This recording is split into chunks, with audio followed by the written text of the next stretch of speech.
여러분, 말씀이 내 삶에 흥왕해야 합니다. 말씀이 흥왕한 에베소 교회는 말씀을 가르치고 배움에 꾸준했고요. 그리고 진짜 신앙인이었고 손해를 감수한 결단이 있었습니다.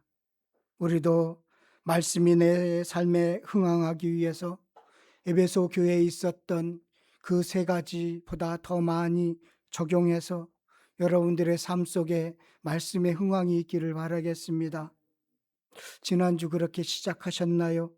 말씀을 읽는 것을 시작하셨나요? 진짜 신앙으로 시작하셨나요?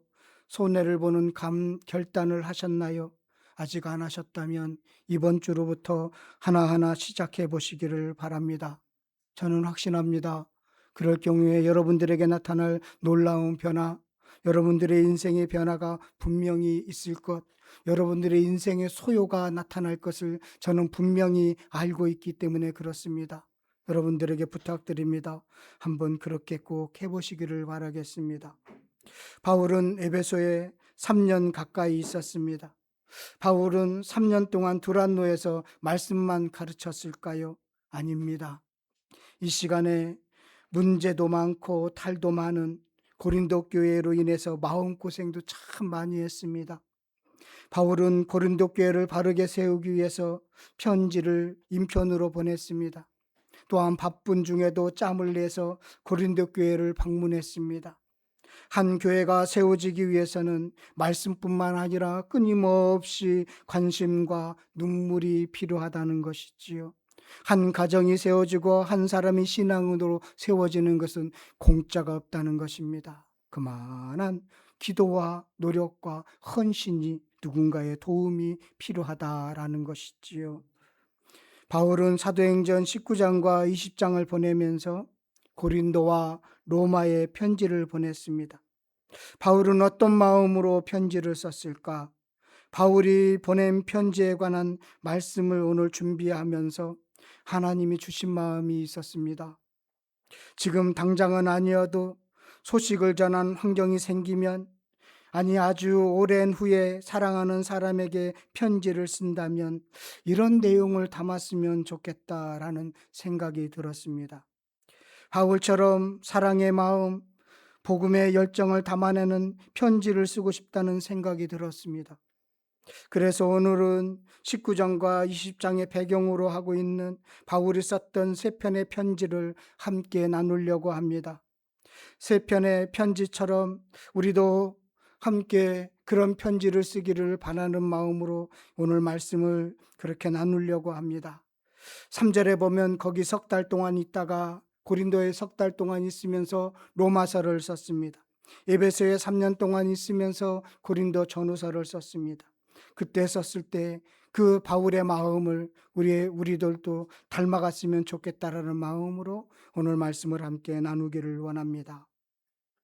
세 편에 담긴 바울의 마음, 바울이 교회를 사랑하는 마음을 담은 편지를 보내면서 나도 이런 편지를 쓰고 싶다. 그 마음이 간절했습니다. 이 말씀을 들으면서 저와 비슷한 마음을 가졌으면 좋겠습니다. 첫째, 나는 문제를 덮는 사랑의 편지를 쓰겠습니다. 한번 따라해 보십시오. 나는 문제를 덮는 사랑의 편지를 쓰겠습니다. 예, 고린도 전서의 내용입니다. 바울은 고린도 전서 이전에 편지를 써서 고린도에 보냈습니다. 고린도 전서 5장 9절에 보면 내가 너에게 쓴 편지에 음행하는 자들을 사귀지 말라 하였거니와, 고린도 전서는 지금 남아있는데 이 고린도 전서 전에 쓴 편지가 있는 것이죠. 고린도 교회는 음행의 문제로 어려움을 오랫동안 겪었습니다. 성적으로 타락한 고린도 사회의 영향을 받았기 때문입니다. 예수를 믿기는 믿었지만 아직 세상과 가까워서 교회 안에서 이 음행의 문제가 아직 해결되지 않았습니다. 그래서 바울은 그런 고린도 교인들에게 그들과 사귀지 말라라고 써서 보냈습니다. 그들과 사귀지 말라. 사귀면 닮아가기 때문에 그렇습니다. 친구가 참 중요하지요. 좋은 친구를 만나야 되는 것입니다. 사귀다 보면 닮아가기 때문에 그렇습니다. 그런데 이 편지는 아쉽게도 잃어버려서 구체적인 내용은 모릅니다. 그래서 잃어버린 이 편지를 우리 학자들은 고린도 전전서라고 그렇게 부릅니다. 음행에 대해서 썼는데 어떻게 된 구체적인 더 이상의 내용은 없습니다. 고린도 전전서는 잃어버렸습니다. 바울은 고린도에서 온 사람들과 그들이 보낸 편지로 고린도 교회의 문제점을 다 듣게 되었습니다. 어떤 문제가 있었지요? 교회에 파당이 있었습니다. 음행의 문제가 있고 교인들끼리 서로 송사하고 재물을 먹는 문제뿐만 아니라 바울의 사도권에 대해서도 비판하는 사람이 있었습니다. 결혼을 해야 되나 안 해야 되나, 은사는 어떻게 사용해야 되나, 공동 식사를 하는데 먼저 먹은 사람과 나중 먹은 사람 먹는 문제로도 어려움이 있었습니다. 그런 문제들, 지금도 여러 교회가 겪고 있는 문제 참 똑같지요. 고린도 교회가 겪고 있는 문제나 지금 우리가 겪고 있는 문제들이나 비슷한 양상을 띠고 있습니다. 그래서 바울은 타인에 대한 배려와 절제를 강조하면서 하나하나 해결책을 제시합니다. 파당의 문제를, 음행의 문제를 하나하나 제시합니다. 그리고 모든 문제를 근본적으로 해결할 방법을 알려줍니다. 그것이 바로 고린도전서 13장입니다. 오늘 고린도전서 13장, 바울이 고린도전서를 쓰면서 가지고 있었던 마음이기도 하죠. 우리가 사랑의 편지를 쓰려면 이 마음이 있어야 된다라는 생각을 갖습니다. 우리 고린도전서 13장 너무나 잘 아시는 말씀인지, 그런데 참 오래간만에 읽어보는 말씀이지요. 고린도전서 13장 말씀입니다. 우리 천천히 같은 목소리로 함께 읽도록 하겠습니다. 고린도전서 13장 신약성경 279쪽에 있습니다. 고린도전서 13장입니다. 고린도전서 13장 1절부터 13절까지 다 읽을 거예요. 천천히. 내가 사랑의 방언과 천사의 말을 할지라도 사랑이 없으면 소리나는 구리와 울리는 꽹과리가 되고, 내가 예언하는 능력이 있어 모든 비밀과 모든 지식을 알고 또 산을 옮길 만한 모든 믿음이 있을지라도 사랑이 없으면 내가 아무것도 아니요. 내가 내게 있는 모든 것으로 구제하고 또 내 몸을 불사르게 내어줄지라도 사랑이 없으면 내게 아무 유익이 없느니라. 사랑은 오래 참고 사랑은 온유하며 시기하지 아니하며 사랑은 자랑하지 아니하며 교만하지 아니하며 무례히 행하지 아니하며 자기의 유익을 구하지 아니하며 성내지 아니하며 악한 것을 생각하지 아니하며 불의를 기뻐하지 아니하며 진리와 함께 기뻐하고 모든 것을 참으며 모든 것을 믿으며 모든 것을 바라며 모든 것을 견디느니라. 사랑은 언제까지나 떨어지지 아니하되 예언도 표하고 방언도 그치고 지식도 표하리라. 우리는 부분적으로 알고 부분적으로 예언하니 온전한 것이 올 때에는 부분적으로 하던 것을 표하리라. 내가 어렸을 때에는 말하는 것이 어린아이와 같고 깨닫는 것이 어린아이와 같고 생각하는 것이 어린아이와 같다가 장성한 사람이 되어서는 어린아이의 일을 버렸노라. 우리가 지금은 거울을 보는 것 같이 희미하나 그때에는 얼굴과 얼굴을 대하여 볼 것이요. 지금은 내가 부분적으로 아나 그때에는 주께서 나를 아신 것 같이 내가 온전히 알리라. 그런즉 믿음, 소망, 사랑 이 세 가지는 항상 있을 것인데 그 중에 제일은 사랑이라.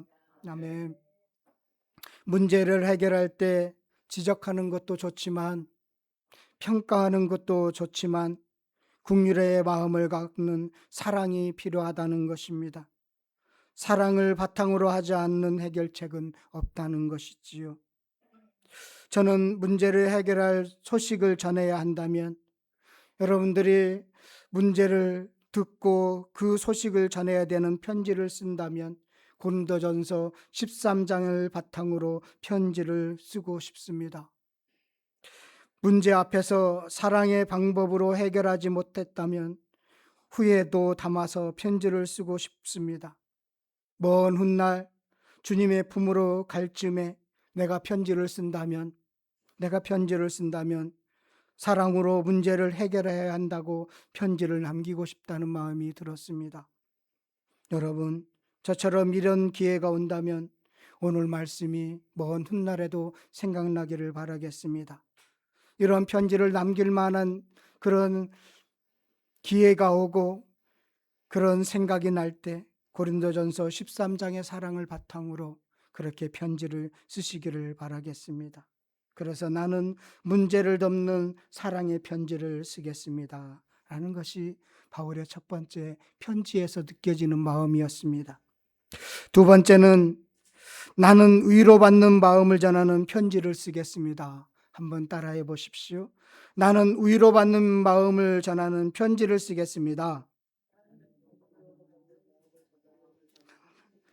자, 다시요. 나는 위로받는 마음을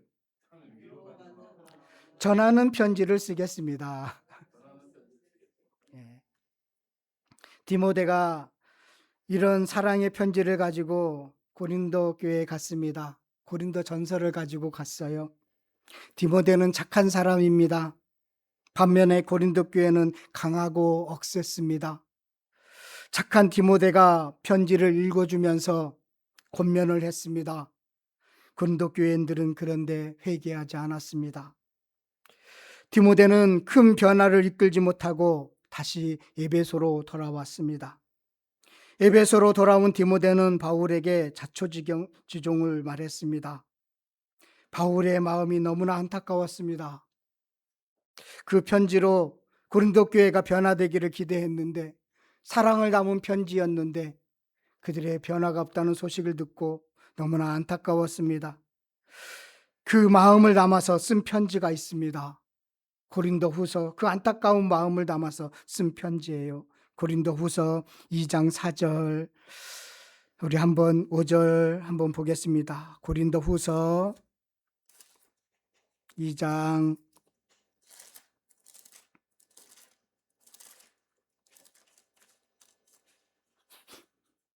4절 5절까지 한번 보도록 하겠습니다. 함께 읽겠습니다. 내가 마음에 큰 눌림과 걱정이 있어 많은 눈물로 너에게 썼노니 이는 너희로 근심하게 하려 한 것이 아니요 오직 내가 너희를 향하여 넘치는 사랑이 있음을 너희로 알게 하려 함이라. 근심하게 한 자가 있을지라도 나를 근심하게 한 것이 아니요 어느 정도 너희 모두를 근심하게 한 것이니 어느 정도라 함은 내가 너무 지나치게 바라지 아니하려 함이라 하는 내용인데요. 이 근심하게 한 자가 있다. 마음에 큰 눌림과 걱정이 있어서 눈물을 흘리면서 쓴 편지이다. 눈물로 쓴 편지입니다. 눈물을 흘리면서 쓴 편지예요. 이 편지도 잃어버렸습니다. 그래서 어떤 내용인지는 모릅니다. 이 편지는요, 디도가 가지고 고린도에 갔습니다.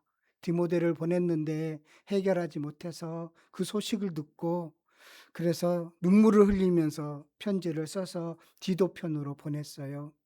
그래서 이 디도 편으로 보내고 이 기간에 에베소에 무슨 일이 있었느냐면 소요 사건이 있었습니다. 19장의 내용이에요. 사도행전 19장의 내용입니다. 소요가 일어났죠. 그래서 서기장이 나와서 수습을 해서 이날의 소동은 그치게 됩니다. 이 소요가 그치자 바울은 에베소를 떠납니다. 디도를 고린도에 보내면서 사실은 에베소를 떠날 생각이었습니다. 3년 정도 있었기 때문에 떠날 생각이 있는데 소요가 일어났어요. 그래서 하나님의 뜻이구나 라고 생각하고 에베소를 떠나게 되었습니다. 그리고 나서 이제 에베소를 떠나서 고린도 들렸다. 예루살렘 올라가야 되겠구나. 그래서 6월절을 예루살렘에서 지내야 되겠구나. 이런 계획을 세웠던 것입니다. 바울은 디도를 고린도에 보내면서 드로아에서 만나기로 했어요. 그런데 디도가 약속한 드로아에 오지 않는 거예요. 그래서 바울의 그때의 심정을요, 고린도후서 2장 12절 13절에 보면 그런 심정을 담고 있어요. 고린도후서 2장 12절 13절 보면 내가 그리스도의 복음을 위하여 드로아에 이름에 주 안에서 문이 내게 열렸으되 내가 내 형제 디도를 만나지 못하므로 내 심령이 편하지 못하여 그들을 작별하고 마게도냐로 갔노라. 드로아에 복음이 막 전할 수 있는 기회가 생겼는데 마음이 너무 불편한 거예요. 고린도 교회가 문제가 해결 어떻게 됐는지, 디도를 보내서 여기로 오게 했는데 안 오니까 더 걱정이 되는 거죠. 그래서 복음을 전할 기회가 있음에도 불구하고 마게돈으로 넘어갑니다. 마게돈으로 건너가서 바울은 그곳에서 디도를 만납니다. 고린도후서 7장 5절에서부터 7절까지가 그 사실을 알려주고 있습니다. 한번 가서 찾아볼까요? 고린도후서 7장 5절에서부터 7절까지. 고린도후서 7장 5절에서부터 7절까지입니다.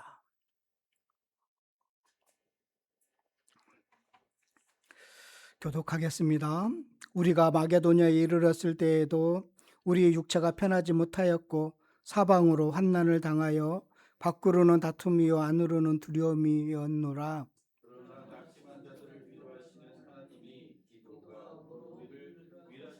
함께 하겠습니다. 그가 온 것은 오직 그가 너희에게서 받은 그 위로로 위로하고 너희의 사망과 애통함과 나를 열심히 있는 것을 우리에게 보고함으로 나를 더욱 기쁘게 하였느니라. 네, 아멘.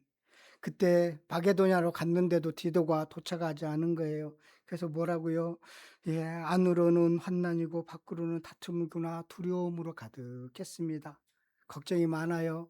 바울이 복음 앞에서는 열정적인데 이런 사람 앞에서는 참 이렇게 뭐랄까요? 쪽쪽 작아지는 것 같아요. 사랑하기 때문에 그렇지요. 사랑하기 때문에 그렇습니다. 그래서 막 이렇게 걱정이 참 많게 됐습니다. 그런데 디도가 터벅터벅 올라오는 거예요. 그래서 마게도니아에서 디도를 만났습니다. 디도는요, 디모데하고는 조금 다른 성향의 사람이었습니다. 그는 섬에서 자라서 거친 편이었습니다. 그래서 고린도에 가서 바울이 쓴 눈물의 편지를 읽어주면서 너희들 그렇게 안 하면 혼난다, 이렇게 질책을 하고 그렇게 해서 문제를 해결한 것입니다. 그 얘기를 보고한 거예요. 바울이 그 얘기를 듣고 너무 위로를 받은 것입니다. 너무 위로를 받았습니다. 환난과 다툼과 두려움이 바울을 지배했는데, 그 부정적인 환경과 마음이었는데 그때 하나님은 사람을 통해서 위로한다는 것입니다. 사람을 통해서 전해지는 소식으로 위로한다는 것입니다.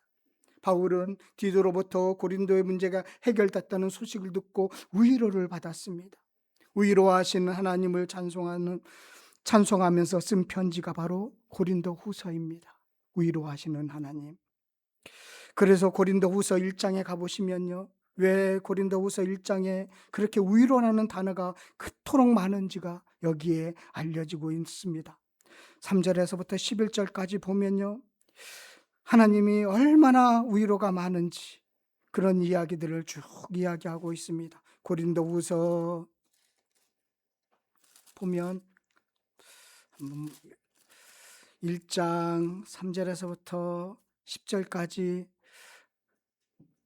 한번 제가 몇 절 읽겠습니다. 찬송하리로다. 그는 우리 주 예수 그리스도의 하나님이시요 자비의 하나님이시요 모든 위로의 하나님이시며 우리의 모든 환난 중에서 우리를 위로하사 우리로 하여금 하나님께로 받은 위로로서 모든 환난 중에 있는 자들을 능히 위로하게 하시는 이시로다.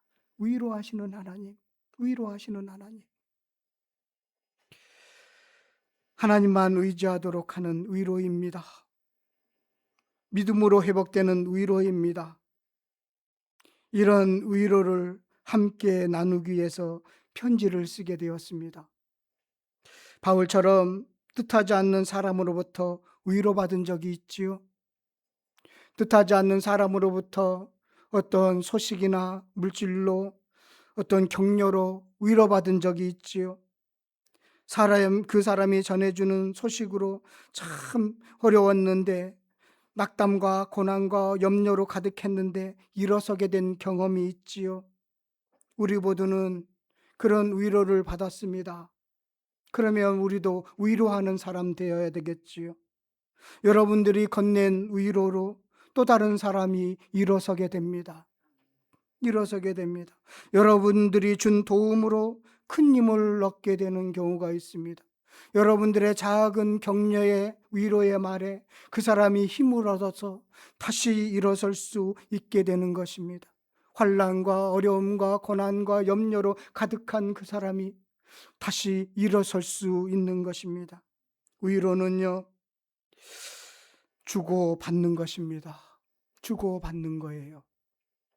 위로를 나누면 나눌수록 여러분 걱정은 줄어듭니다. 위로를 나누면 나눌수록 염려는 작아집니다. 대신 하나님에 대한 신뢰는 높아집니다. 위로를 받았던 일들을 이야기하면서 위로를 담은 편지를 쓰면 어떨까 생각이 듭니다. 여러분, 위로받은 적 있지요? 오늘 그분이 생각이 난다면 위로의 편지를 카톡으로 쓰든 뭐로 쓰든 한번 써보시기를 바라겠습니다. 위로는 나누면 나눌수록 큰 은혜가 넘칩니다. 세 번째는요, 나는 예수가 좋은 이유 100가지를 알리는 편지를 쓰겠습니다. 한번 따라해 보십시오. 나는 예수가 좋은 이유 100가지를 알리는 편지를 쓰겠습니다. 네. 여러분이 한 번에 쫙 하니까 못 따라해서 반 끄는 거예요. 아셨죠? 예. 꼭 쓰시기를 바라는 마음이 저에게 담겨져 있습니다. 그리고 나서 고린도후서를 디도편으로 먼저 보내고 고린도 교회에 보내고 그리고 본인도 고린도 교회에 내려갔습니다. 고린도의 오늘 본문에는 그런 내용들이 별로 없어서 제가 고린도 전후서 로마서를 이렇게 살피면서 여러분들과 함께 나누고 싶었습니다. 오늘 사도행전에는 그런 구체적인 내용이 없기 때문입니다. 여기 보면 3절에 보면 사도행전 20장 3절에 보면 거기 석 달 동안 있다가 고린도에 석 달 동안 있었다는 거예요. 석 달 동안 있으면서 그렇게 머물면서 고린도 교회 문제도 해결되고 좀 편안할 텐데 여기에서 가장 위대한 편지를 씁니다. 복음의 정수를 담은 로마서입니다. 죄인이 예수로 인해서 새 생명을 얻는 그 길을 소개하고 있습니다. 로마서 1장 16절 17절에 보면 내가 복음을 부끄러워하지 아니하노니 이 복음은 모든 믿는 자에게 구원을 주시는 하나님의 능력이 됨이라. 먼저 유대인에게요 그리고 헬라인에게라. 복음에는 하나님의 의가 나타나서 믿음으로 믿음에 이르게 하나니 기록된 바 오직 의인은 믿음으로 말미암아 살리람과 같으니라. 예수로 인해서 구원받는 이 사건을 이렇게 간략하게 엑기스만 써서 로마서에 담겨 놓았습니다. 이렇게 구원받은 사람은, 하나님의 자녀가 된 사람은 하나님과 화평을 누른다는 이야기를 로마서 5장 1절에서부터 5절까지 나왔습니다. 그러므로 우리가 믿음으로 의롭다 하심을 받았으니 우리 주 예수 그리스도라 말미암아 하나님과 화평을 누리자. 구원받은 사람들은 하나님과 화평을 누립니다. 화평을 누렸기 때문에 그래서 다만 이뿐 아니라 우리가 환난 중에서 즐거워하나니 이는 환난은 인내는 연단은 소망을 이룰 줄 압니다. 하나님과 화평을 누리는 사람들이 그 연단, 그 인내를 해나갈 수 있는 것입니다. 하나님의 자녀이기 때문에 가능한 것입니다. 그러면 그 자녀는 어떻게 인도함을 받고 살지요? 성령의 인도함을 받고 사는 것입니다. 그것을 쫙 이야기하고 있어요. 너무나 정확하게 도표를 그리듯이 한 개인이, 한 인간이, 죄인이 예수를 믿고 그리고 예수님과 하나님과 화평을 누리고 그 성령님의 인도하심에 따라 살아가고 그 다음에 은사를 개발하여서 섬기고 그 모든 내용들이 다 담겨져 있다는 것입니다. 성령의 인도하심을 따라 어떻게 살아가느냐면 로마서 8장 14절 16절에 보면 무릇 하나님의 영으로 인도함을 받은 사람은 곧 하나님의 아들이라. 너희는 다시 무수하는 종의 영을 받지 아니하고 양자의 영을 받았으므로, 성령을 받았으므로 우리가 아빠 아버지라고 부르지나. 하나님을 아버지라고 부를 수 있는 것은 성령을 받았기 때문에 가능한 것입니다. 성령이 친히 우리의 영과 더불어 우리와 함께 우리가 하나님의 자녀인 것을 증언하는 것, 이것이 바로 성령의 역사인 것이지요. 여러분들에게 또한 은사를 주셨습니다. 그 개발해서 교회를 섬기고 이웃을 섬기도록 하셨습니다. 바울은 이런 복음의 편지를 써서 로마 교회에 보냈습니다. 로마서는 복음의 정수를 보여준 위대한 편지로 인정받고 있습니다. 내가 만난 예수님을, 내가 만나서 예수님이 얼마나 좋은지를 아는 그 예수님을 당신도 만나기를 바라는 마음에 편지를 쓰면 어떨까요?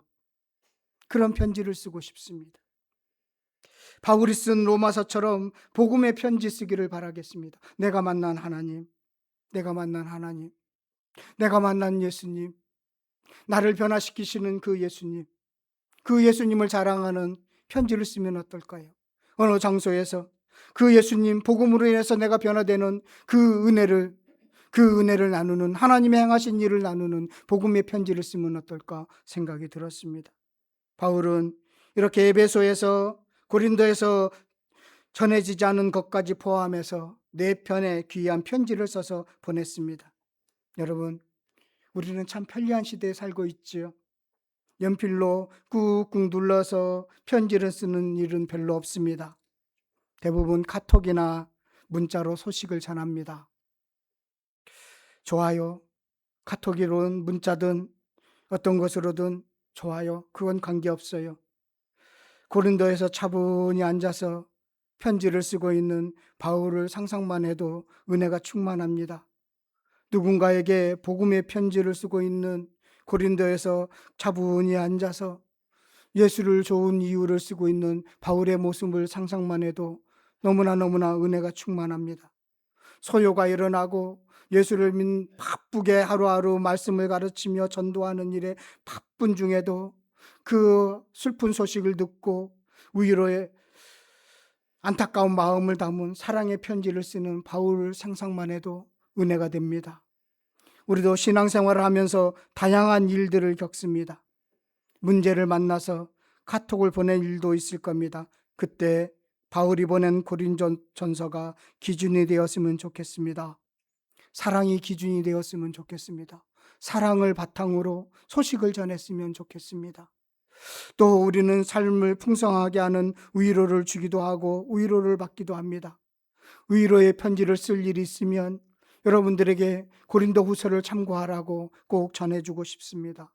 사람을 통해서 전해 들었던 그 위로가 나를 살렸어, 나는 당신에게 그런 살림의 위로가 되기를 참 바랍니다라는 그런 위로의 편지를 썼으면 좋겠습니다. 정말로 여러분들이 복음을 전하고 싶은 사람이 생길 일이 있으면, 그러면 내가 예수를 알고 싶을 때 로마서가 여러분들의 기준이 되었으면 좋겠습니다. 주님을 만난 후에 누리는 화평의 소식을 전하는 그런 기회가 여러분들에게 올 줄 믿습니다. 지금 우리가 읽고 있는 3편의 편지는 성경이 되었습니다. 오고 오는 시대가 읽고 또 읽으면서 진리를 깨닫고 있습니다. 편지 안에는 교회를 세우려는 간절한 바울의 마음이 담겨져 있습니다. 주님의 마음이 담겨져 있습니다. 여러분, 그 마음으로 사시기를 바라겠습니다. 그 마음으로 사시기를 바라겠습니다. 우리가 보낼 편지는 사랑하는 사람에게, 이웃에게 이런 영향력이 미쳐졌으면 좋겠습니다. 사랑과 위로와 복음의 편지를 쓰시기를 간절히 바랍니다.